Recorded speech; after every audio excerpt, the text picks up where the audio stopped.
सगळ्यांकडे मी हेच बघतोय. किती आहे? 700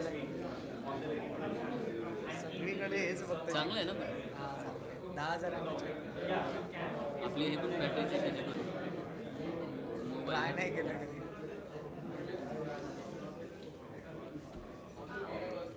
Yeah, you see it?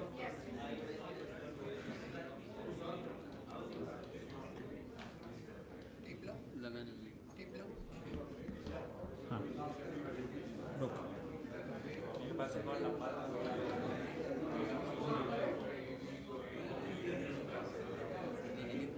सांगायचं नाही इथं बघ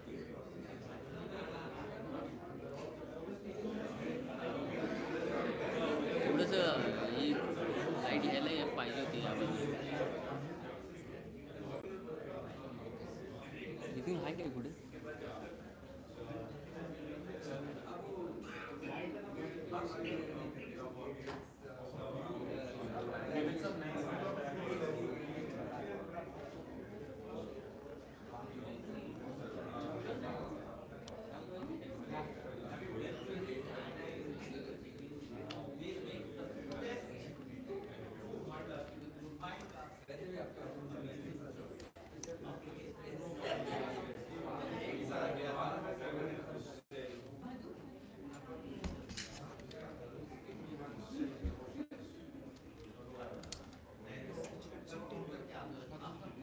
चलेगा कुछ नहीं चाहिए मुझे मैंने लंबा तार लगा दिया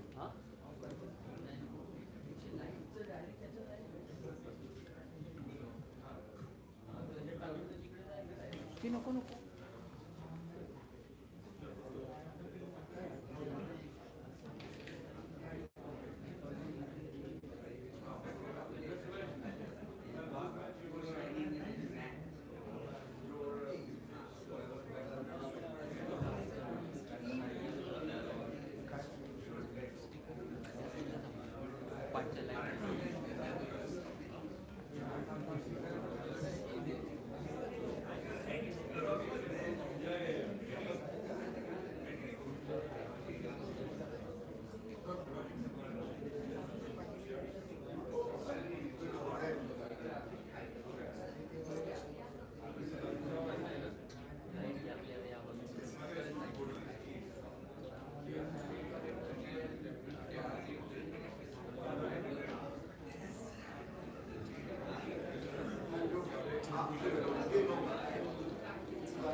चलो सब जन ready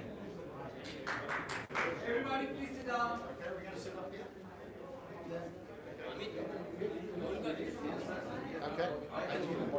Okay. Do you need an do you need Yeah, an attendance? come Raj. Huh? Do you need a mic to address the audience? Yeah, good to see you. My name is Ashish Basim. We've met before. I run the Dentsu business. Yes, how are you? I'm good. How are you? Everybody's entitled to one mistake. In case you need. You told me that and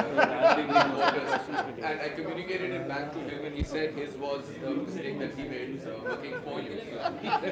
This is Lara, Sam's daughter. Hi, how are you? Hi, good to see you. Where is her Sam? Hi all, if you can just take a seat, we'll start as soon as people are seated. Still pitching. Yes, very much. Hasn't given up yet? He has what's his name? He has what's his name? Yeah, Vikram. What does Vikram do? He's entitled to one mistake then. So. Sorry. I thought Vikram was doing the work. Oh, yeah. Sam, hi, Vikram. I'm looking for the Anyway, how are YouTube you? one. How many babies have you got? So I've got my little baby. Yes, I know. Yeah. Seat reserved for you. Come. You have to come. I'll get inspired. Sorry, I'm so sorry. I'm so sorry. Hi, Lara. Hi. Come, Vikas. Vikas,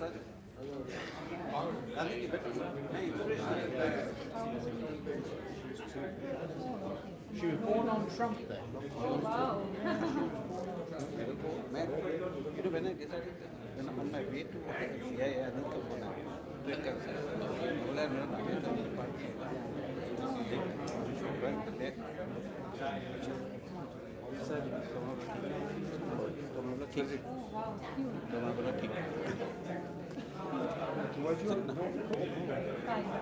Kyra. You got a boy? Carl. Carl and Carl. With a K or with a C? Okay. Hi, how are you? Yes. I've not been on a social media. You will the salary and you will want to go there. Whatever I saw on Instagram, I was like celebrating it. You will want to go there. So now, How are you? but you will. I'm looking what? Really? It's the worry that was lifted, you know, having to worry about Group M and Srini and everyone. Yeah, maybe. No, maybe. I think so. That costs more. So somebody you have to get average. You have to say the tickets are He might email address for you. Last week, Okay. we were going to calculate that ticket price. Then think you're paying lesser ticket price. Put it together and then see the material. I'll give you the Media Monks card. That's a more amusing one. But I got a good I'll give you a discount medium because I went one. to Nasaba. There you go. Very good. You missed the time? got discount with them. Victor, you miss it. हमारे hashtag भी लगा देंगे. Okay, something to charge for. He runs Media Monks. I can't. After February I will. After February I will. I can easily make. Raj, ready to go? Yeah, I'm ready. Evening all.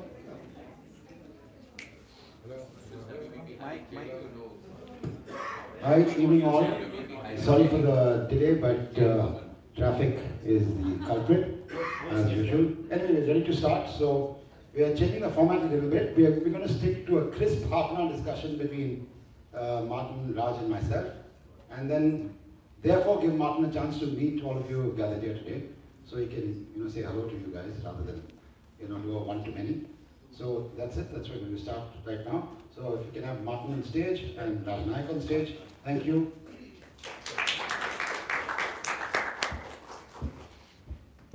Over there. Yes. Okay. Very good.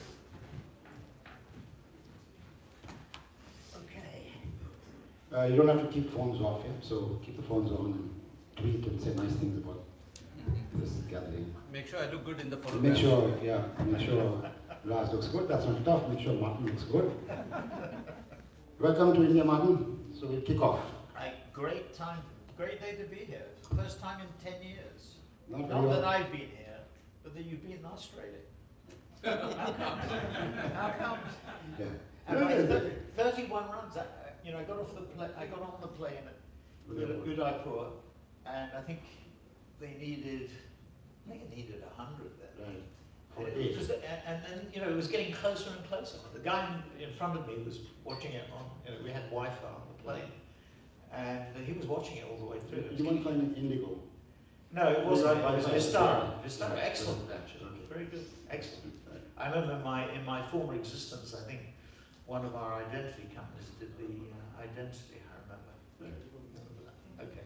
Anyway, kick off. I think I'll allow Martin to set it up to bring a global and an Indian context to where the advertising agency business or the brand business or the advertising business is heading to with the advent of technology. I wish I knew the answer to that. Yeah, we'll hear Well, your prognosis. so I'm here with Victor Knapp, who's one of the principals. Victor, put your hand up so everybody knows who you are. He doesn't have to put it up very far because he starts from way up here, which is a programmatic operation based in San Francisco. Pete comes from Google, was at Google, and 6 years ago started his own.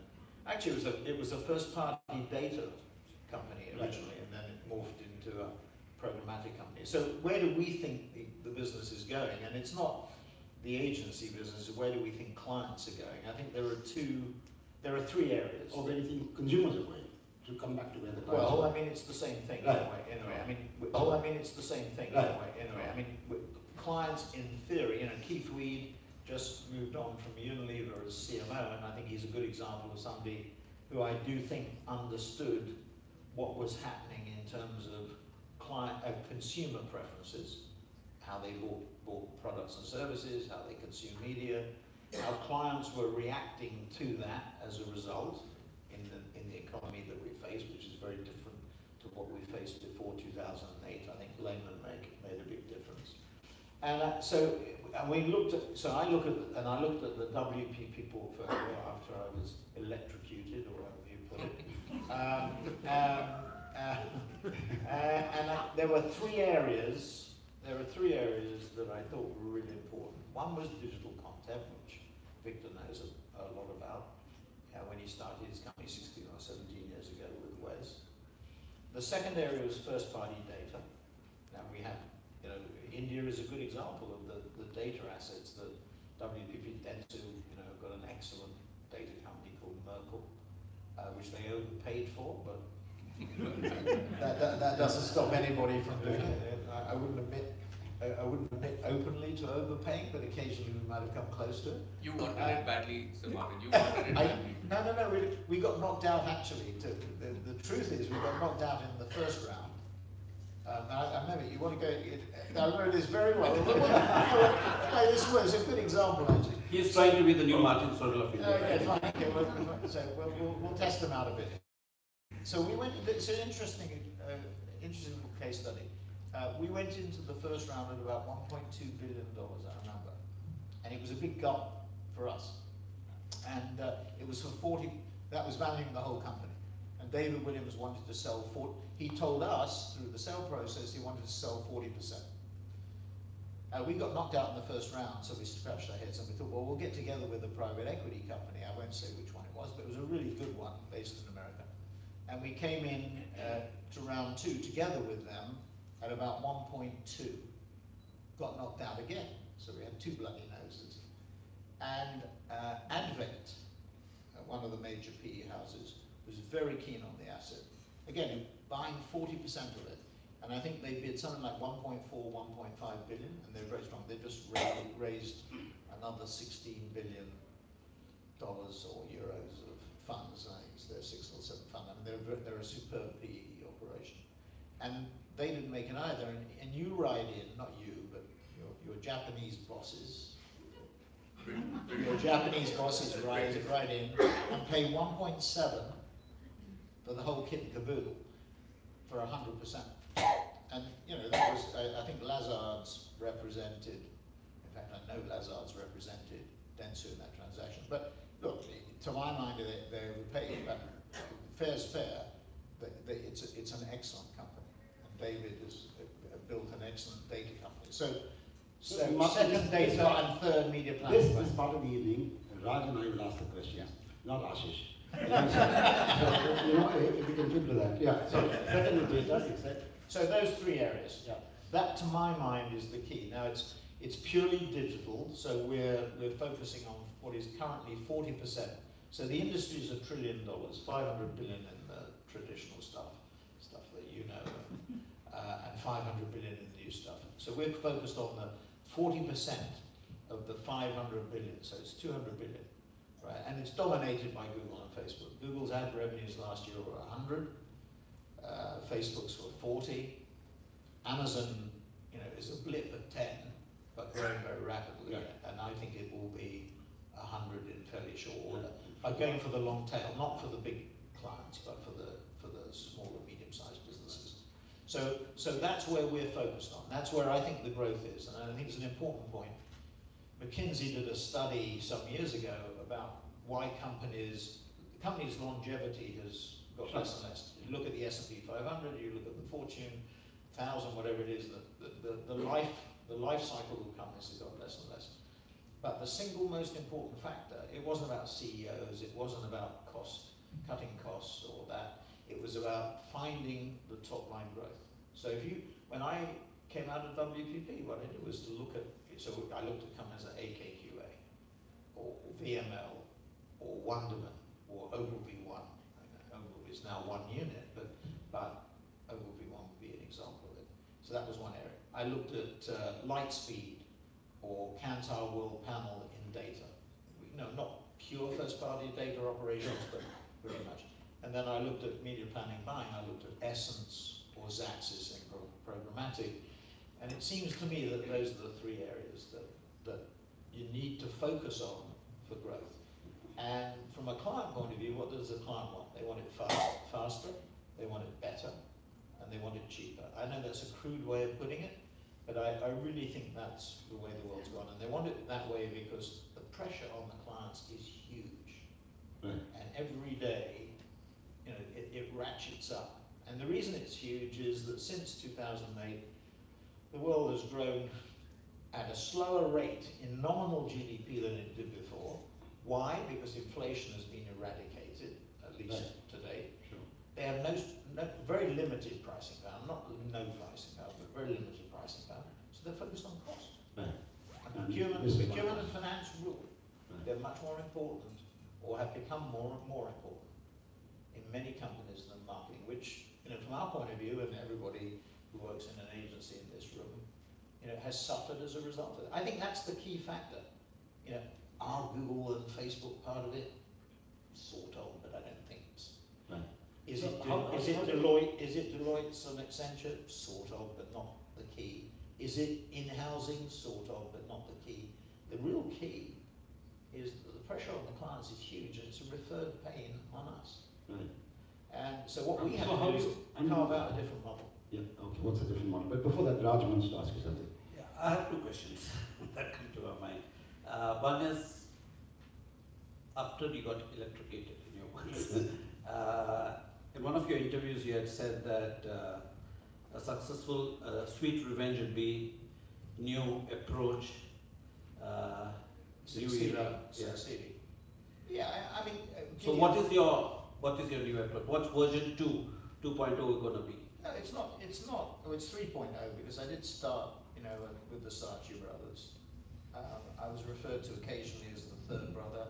There were tons of third brothers. I mean, there was Tim Bell, there was Bill Muirhead, there was Jeremy Sinclair. I mean, it went on forever. There were lots of third brothers.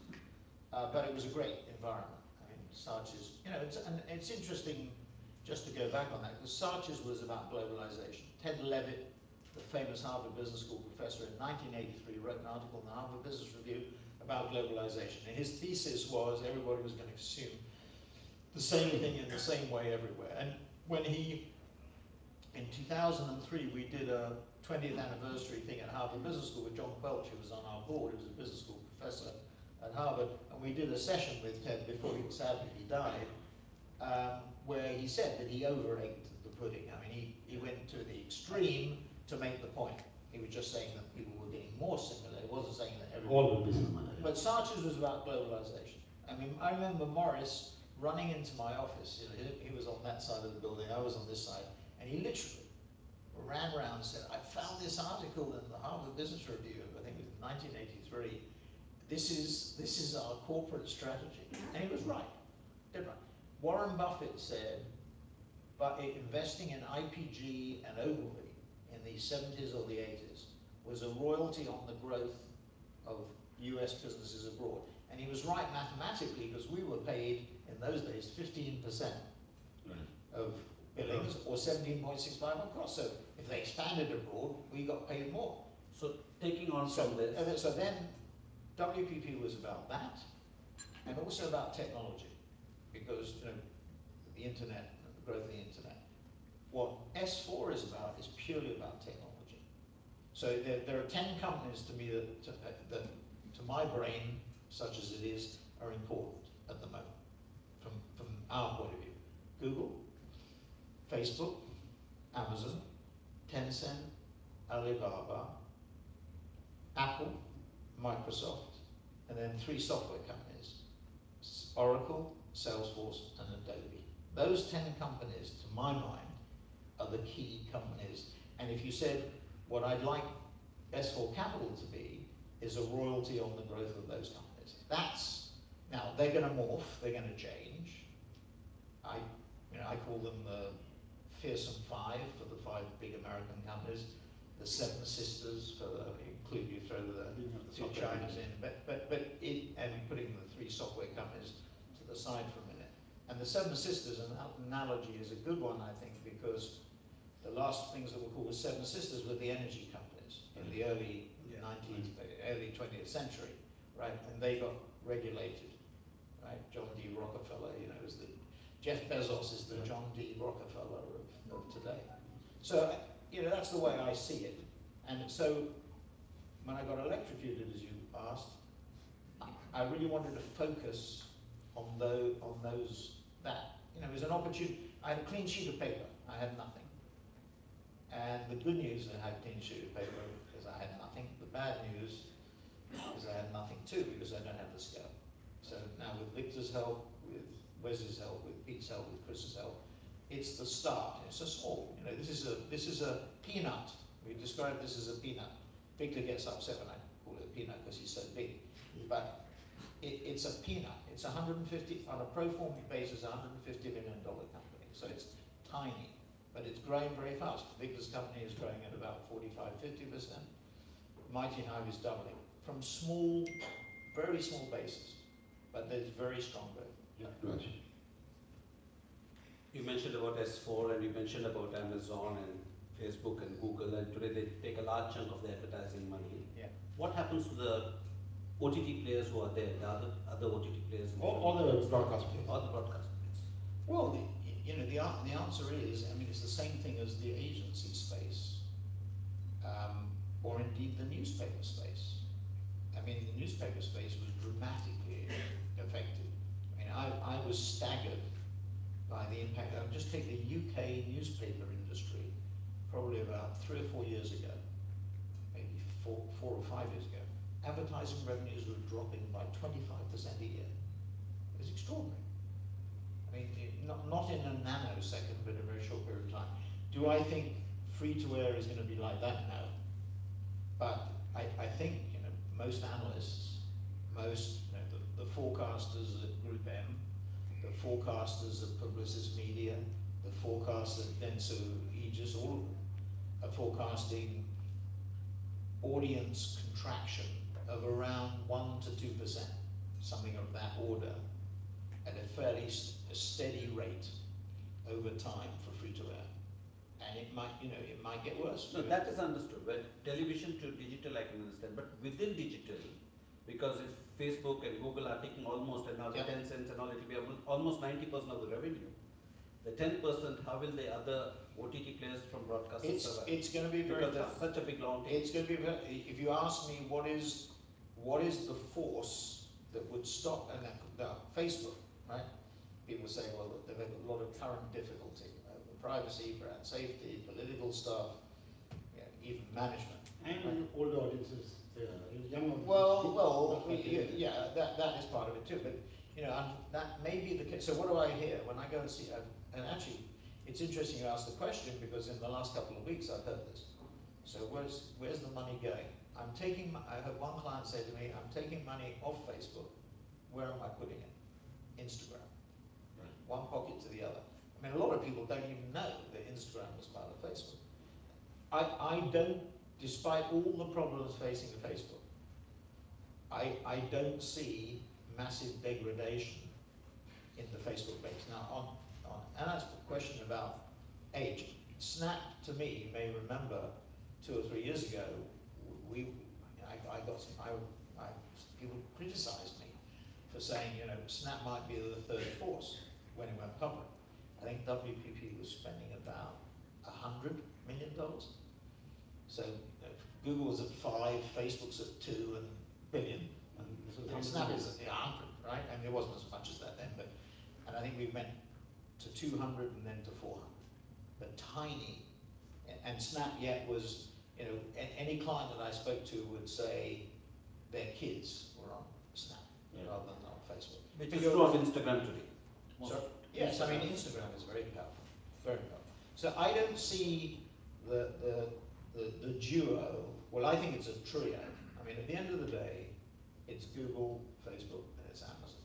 And I think Amazon, people underestimate, people don't really know how powerful Amazon is. And when I say powerful, their people are really good, really good. And I've had some direct experience of how they operate on the sales side. And of course, Amazon deals with the sales function. It doesn't deal with the marketing function. I've heard lots of CMOs complain they don't control the sales function, and so Amazon goes to the sales function. They're controlling the marketing function. But the Amazon people are really first class. And even Google and Facebook, in their more honest moments, acknowledge that. And I think those three are the powerful troika. Now, Tencent and Alibaba, obviously in a Chinese context, are dominant. Although when people say Google aren't in China, I laugh because Android is, God knows what percentage of it. And they have a large number of people in China, and they're talking about, you know, controversially about doing further things in China. But to me, to my mind, it's those three plus the Chinese two that really, those are the powerful ones. Now, what's really interesting is the Chinese government, I think, has exactly the same issues about the power of Tencent and Alibaba. I mean, you've seen some of the things that the Chinese government has done. I mean, there was one executive that was, I think, in the last few days, at Tencent, who's run into trouble. Alibaba, you know, Jack Ma has, quotes, retired. There's a lot of questions about that retirement. So I think that there's some parallels, really interesting parallels. These 5 companies are huge. Remember, two of the 10 companies crossed $1 trillion of market cap. And, you know, that's state size. I mean, nation state size. So the German, French, UK, Italian, British economies are all around $2.5 to $3.5 trillion roughly. So this is a company that's $1 trillion. These are big bananas. And so I think that's the issue, regulation. I think these are unstoppable. My view, they're unstoppable. Very strong companies, very well run for all the criticisms. But you just mentioned regulation, and most governments now want to regulate, whether it's WhatsApp or it's Oh, Facebook. you say that, Raj, but yeah, last night I saw an article, Australia, it's talking about going after Google and Facebook, Google on the Chrome browser. I mean, I don't know whether technically they'll be able to do it. Because technology keeps evolving, right? Yeah, but, well, the trouble is the regulating never goes fast enough. I mean, it's easy to criticize a regulator and say they're too slow, but it is very difficult. You know, you've got the Commissioner for Competitiveness in the EU has 3 decisions to make against Google. She's made 2 of them. She has the 3rd one to make, which I think she put off a few days ago. She's not going to do it, I think, before Christmas. But she has the 3rd decision. These are regulatory fines against Google. So it's very difficult to... What is your view? Because countries are now saying data should be protected. They shouldn't be allowed to. It should be stored within the country. Well, I think because every country is saying that, and then it negates the entire thing of democratization of information. I think we made a mistake early on. I remember we used to talk, and I'm sure it's true for our competitors. We talked about whether we should encourage opt-in or opt-out. And we preferred opt-out because it was rather like inertia selling. You know, if you bought it. Yeah, because the consumer didn't know. You know, we were a little bit, you know, lackadaisical about it. Now it has to be done an opt-in. It's the same thing. You know, with the criticism of Xaxis was always, this is a different area, you're smiling. The criticism of Zaxxas, I remember we had exhaustive discussions about when we launched Zaxxas, we said it has to be on an opt-in basis. You can't do it on an opt-out basis. It would be wrong for clients not to know precisely what they were buying into. And we went from a non-principal situation to being a principal, actually buying inventory. So you're the client, so I come to you and say, look, we're setting up Zaxxas. We'll rip up our contract with you. You can decide whether you're going to participate or not. Rip up our contract with you. We'll write a new contract. You have to understand we're buying inventory. We're not going to tell you the price at which we buy that digital inventory. Digital, not traditional. But you know the price at which you buy it, and you can compare it in the marketplace. We think we'll be 30% more efficient, which I think is roughly what Group M, somebody in the audience of Group M will correct me if I'm wrong. 30% more efficient by doing it that way, but that's the way we're going to do it. Exactly the same with the consumer. We have to do with the consumer, we have to get the consumer to understand what he or she is letting themselves in for. And we've got to explain it in simple language. Have you ever not accepted when you go onto a website? I've never done. Always. Well, you always. You don't even read the terms. Nothing. Yeah. I mean, I might do, if somebody's been hacked and it's their site, I might think twice, but I've never said no. I just want to get on the site as quickly as possible. Onto the news. So if I drag you back to India, the pace of change in India hopefully will not be as fast as it's abroad in terms of print or television. So what's your point on that? Because well, I did this. India fairly well. So we've got Indian experts here. Sure. But you sign checks, they receive checks. So I would look. My experience would be when you say that sort of thing, it bites you in the backside. Right. So I remember Gates saying continuously, you always underestimate the pace of change, and I think that's true. So listen, I think there is an argument, and coming back to my electrocution, I think people would say, like somebody said over the weekend, Martin didn't move fast enough. I think that's bullshit, but I think Publicis moves too fast. Publicis has got, by the way, has got the best strategy, the best articulation, but the practical implementation of it means you destroy brands. I don't know whether you've got anybody from Sargis or Burnett or BBH. Yes. But basically, two of them, I think. but basically, with all due respect, the respect of them on a global level, those brands are disappearing, if they haven't disappeared already. So it's exactly the same as if you decide to do VML and Y&R, or JWT and Wonderman.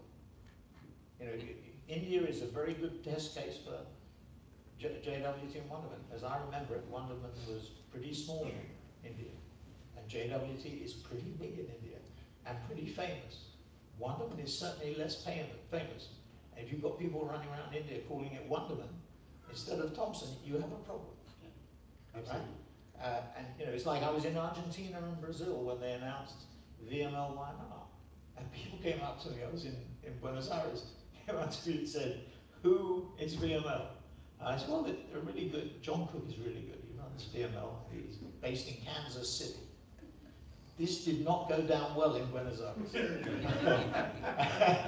and you've got to get it in context. Young and Rubicam in Brazil was, probably still is, the biggest agency in Brazil.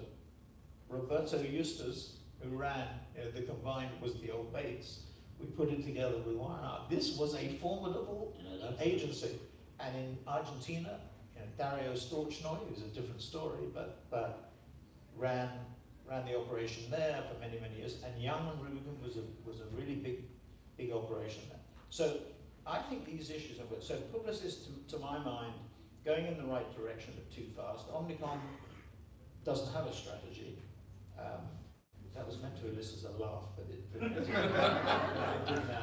it hasn't got a strategy, but it's got excellent companies, really good companies. So they're going to have to get their choice. WPP is sort of stuck somewhere in the middle, I think, probably a bad place to be, but that's where it is. Dentsu, I think, is best positioned, not because they're best positioned because they have you look back to the three things I mentioned. They have the media thing, they have the data thing, and they have the digital thing. Those are the three areas. Those are the three areas. So the problem they have is the Japanese. I don't want you to get away scot-free. Martin, what do you focus for India? Because you I have one question, very- sorry, I had to interrupt. Yeah. Because he gets a lot of times to talk to you. You revolutionized buying and selling, and I'm sitting on the broadcaster side, so I know the pain we have gone through. because of it. Because of you. Okay. People like that. No, because I think you're single-handedly, you, I think, changed the way media is bought globally. Okay, I think to a large extent you played a big role. So my question to you is, should all the people in the digital side now be worried? No, I think that's a great question. I think that's a fantastic question. If you're saying is it about scale, the answer is no. I mean, if Pete Kim was here, in fact, when we acquired or merged with Mighty Hive, and I'll come on to that because it's an important distinction. What he said is digital media is biddable. It's totally different. Scale is not important. Right. I mean, you So decide you're it in a nanosecond. You don't, as you bid, you don't say I have, 72 billion behind me. You just press the button. So that bit of clout that you say. No, it's brain. Yeah. This is all about brain. I mean, this is, I think, digital brain, digital chops. Yeah, it's a very different thing, so they shouldn't be worried. I don't think you're right. I don't think we single-mindedly changed the thing. What happened was Mindshare was formed. Shelley Lazarus was running Ogilvy. Chris Jones was running JWT. I would talk to them. I had this habit of looking at numbers. Dangerous thing to do. Dangerous thing to do. Really dangerous thing to do. I know it's terrible. And I would say, look, we're losing a shed load of media business. There are these independents, right? You have that. Western International, Dennis Holt, and Michael Casson, right? You remember Michael Casson, right? He and Dennis Holt were Western International. Chris Ingram and CIA, the wonderfully named CIA. The Rodez family down in Spain, the French, the twins, the brothers in France, Aegis, the foundation of Aegis. They were winning all this business. We didn't change the business. What they did was they made media planning and buying respectable. And I'm not saying this may be, I don't know whether Piyush is in the room yet, but the fundamental engine of these businesses, whether they like it or not, is the media business. I mean, I can say that now without getting jumped on too heavily. Yeah, but still they get a fraction of what the creative gets. Yes, exactly right. So if you thought about that, well, exactly right. Warren Buffett's comment, royalty on the growth. So we were getting 15%. In those days, something like, I think in the early days, something like 10% of the 15 would go to the creative agency and 5 would go to the media agency. Nominally, when everybody's pitching in their minds, it doesn't happen anymore because Dentsu discounts. But so do you think aggressively. Hold on a second. Dentsu, they discount so aggressively, and they give guarantees as well. They give the money back as well. Yes. They guarantee these media owners, so they rob Peter to pay Paul. It's a very evil thing to do. I'm saying this with heavy irony. But today, we sort of think about 2.5%, 3.5% for the media agency or the equivalent. And what's the creative agency maybe getting? On paper, but the reality is there have been agencies in India that have gotten pitched. And I know agencies that work at 0.5%, in some cases even lower. But it's crazy. Yes. It's crazy. It's crazy. No, so will this model exist because all the media owners... In a digital context, you don't. No, I'm speaking first in the traditional media. Digital is still making well because digital today is paying 20-30% commission. You're in danger. Look, it's a real problem. Because everybody I speak to tell me that it doesn't pay anymore. I mean, they are... You see, look, depends. Because I got accused of treating the business as though it was my own, right? Not in the sense, which I think is the way that you run the business. And I would seriously question whether, without naming names, right? But let's say it's one or two or three or four or 5 out of 6. right? Because there are 6 key holding companies. Whether they seriously, whether the people at the very top of the business know what the people within the media operations are doing at the front line. This is a really serious question, because I know of situations where business gets heavily discounted. I know of situations where people guarantee their fees against media pricing. I know of situations where people have gone beyond that, and that is insanity. And I don't think the people, without naming names, at the top of the business know. Now, this is a really important point. I would be, if we decided at WPP that we were going to do that, as long as I knew and had thought through it, fine. But if somebody down somewhere is making a commitment, because I regard it as being my own money. I mean, I get criticized for that, because I only own 2%, still do, of the company. That's the fundamental point. And absentee landlords, in my view, don't work.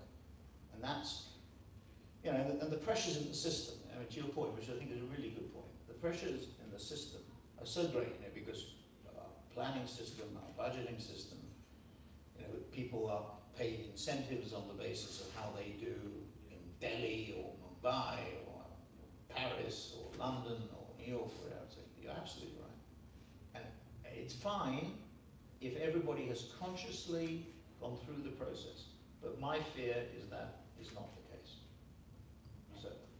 So if you're right, and if that gets to a certain level, it can be very destructive. And Mark, I'm going to drag you to India and say, you know, you spoke about the media business, media owners business. Yeah. What about the legacy advertising agency business? Where do you think that's headed? Well, look, when I think about it, I saw a broker's note today, because tomorrow is Capital Markets Day for WPP. I mean, actually it's bad news for WPP, because Theresa May has cancelled the vote. Right. So that would have been the #1 news item. So WPP's Capital Markets Day moves up the agenda. So there will be more of a focus on it today. So they come up with a damn squid, it won't be so good. Look, it's look, the broker's note said that the traditional business was still about $3 billion out of the 20, which is roughly where it is. I still think it's a very good business. Right. I still think, and look at this country. I mean, it is different. You know, the market position that WPP has here is one of its strongest. It's not the strongest, but it is probably in the top 2 that I can remember. So it's very powerful. But so it is different. But I still think, you know, I don't think the creative people are a bunch of bozos that, you know, you just get rid of.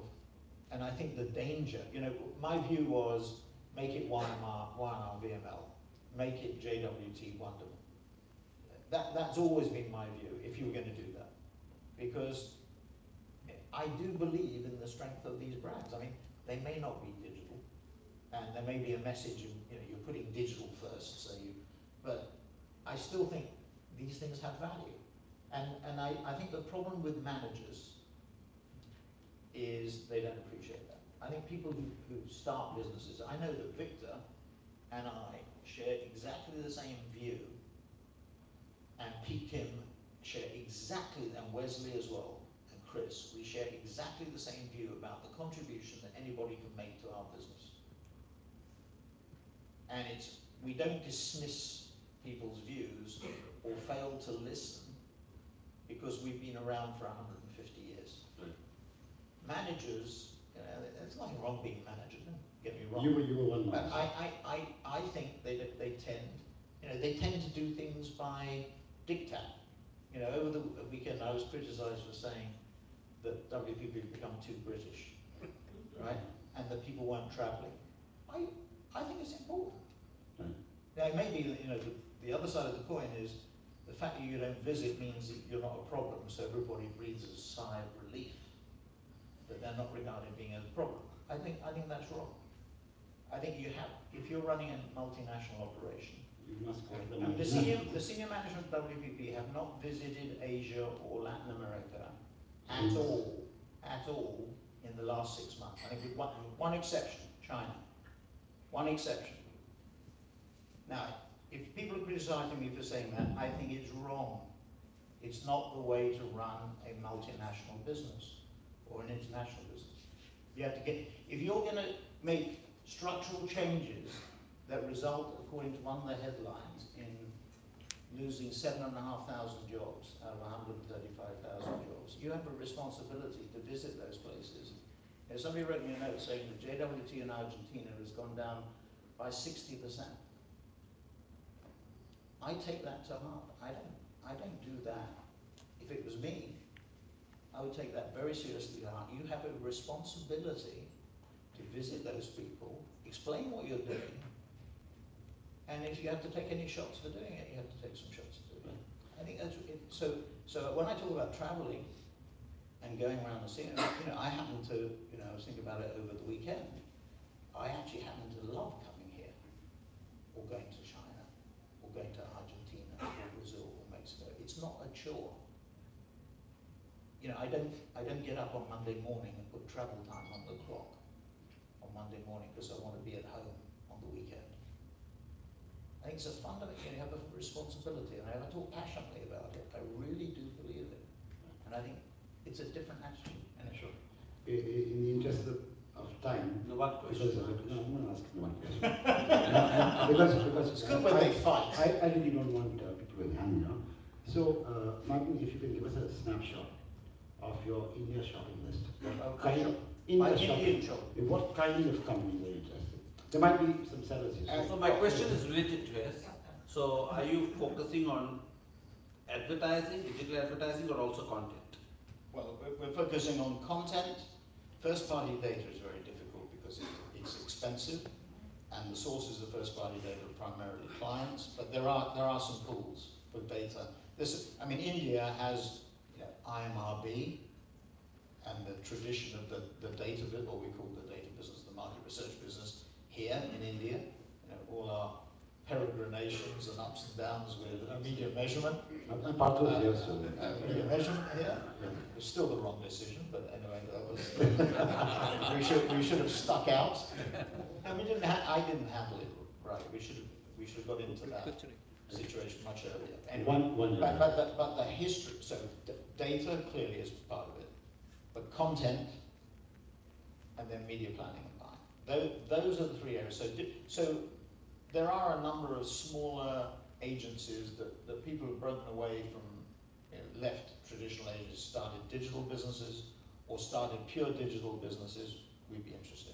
I mean, production has not been separated in the way that we've seen it separated. Victor's business was born and bred in that sense, from the decoupling of production. That hasn't really started here yet. That will happen here. So that, you know, I haven't mentioned Hogarth at WPP. I mean, that's an excellent business that really has done extremely well by developing, you know, through the decoupling in the way of production. So those are the areas that I'm really interested in. So I would say that's one area. The other thing is, this is an ad coming. The industry is subject to some disruption. I don't think it's as disrupted in India yet, right, as it is outside, but there will be movement of people here. And that may actually be the most prolific area for us. Right. That we will be seen as new, the new kid on the block, a different strategy, maybe. I doubt I will be. You have a building with pink walls. No, we'll be seen as being different.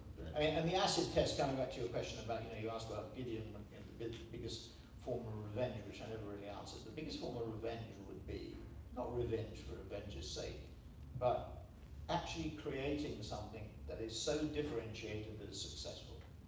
So if you said to me, in my last few years at WPP, what did I see which was with a significant differentiation, i.e. clients bought into it in a big way, right? First was, I remember VML would get into a client through the digital door, and about 6 months or 12 months later, it would take out the traditional budgets, just like that. You know, the CMO would say, you've done such a brilliant job. take the whole lot, without review. That was incredible. And it wasn't just VMO, you see that at Wonderman, you'd see that at Possible, as it then was, you'd see it at Ogilvy One, that was one thing. Second thing was Hogarth, where the decoupling of production, that was a second big thing. And the third was sort of Essence and Xaxis in programmatic. So that comes back to the basic thesis. Those are the areas, I think, where you can get maximum traction. So the real revenge, that's not revenge, but the real, 3.0 would be the proof of the pudding, that those areas, those three areas were the defined areas, were the important ones to concentrate. Well, on that note, I'm going to end because I think it's time better spent from this point on for any of you who wants to interact with Martin rather than see him on a stage. So at least for half an hour, I think that's fine. So thank you, Raj. Thank you, Martin. Thank you so much. How's your business, by the way?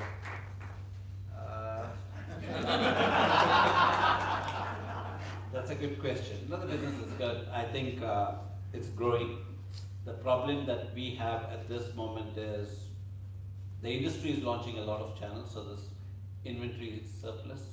So that's a challenge that we are facing, and we are partly to blame for it. But at the same time, I think now with the new Rio that's coming in the distribution side, so the subscription revenues I think will go up for the industry. There'll be more transparency, and we are also hoping that with this shift that is happening in the way the channels will get distributed, I think advertising revenues have been growing, and India is a market where viewership, in spite of everything, viewership is still growing. Overall viewership is still growing, and we still have a huge headroom, from 190 million households to 250 million households.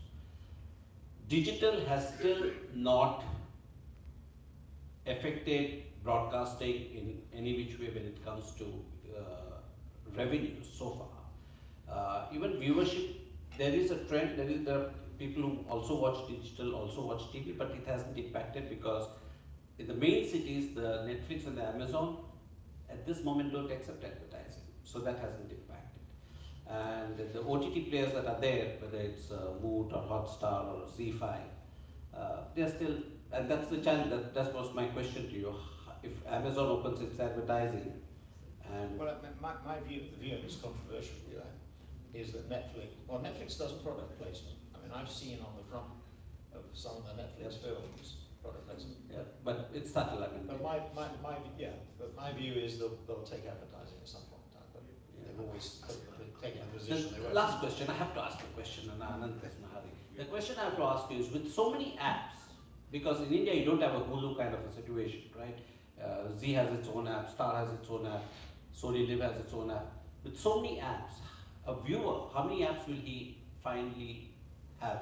So will an SVOD model work in a market well, like I India? think it's a very good question. I think the answer is it can't work to that degree.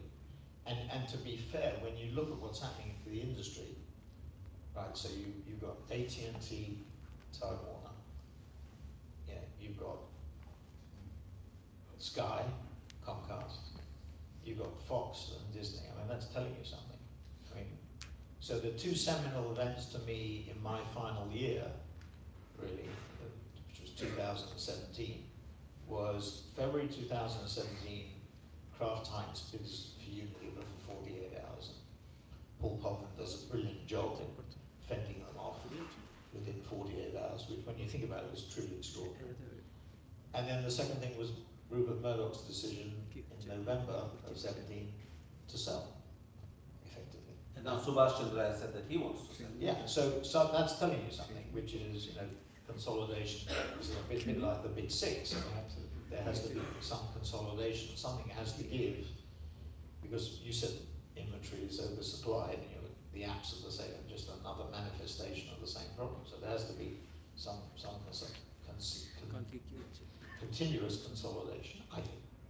And then the question is AT&T, Time Warner going to be successful? What will happen to CBS and Viacom? Good question. My view, we in my last few years at WPP, we did 1.75 billion of ad revenues with CBS and Viacom. I think it was 750 at CBS and $1 billion at Viacom. I think it was that way around. It was either that way around or the other way around. it always struck me that you put the two together, you have a much more power and much more, and that would have placed them. So you had the big three: Google, Fox, Disney now, Facebook, and you would have CBS Bundle. So you'd have a four, you know, and then the rest of them would have been about $1 billion, $1.5 billion, something like that. So I think that would have given. So the consolidation thing is really, I think, part of the answer to the question. Thank you so much. Thank you, Martin. Thank you, Doug. Thank you so much. And all of you, you know, Martin's here. Please talk to him, meet him, ask him whatever you want, sell your company, do something. Yeah. Okay. Thank you. Thank you, Anna. Thank you. Thank you so much.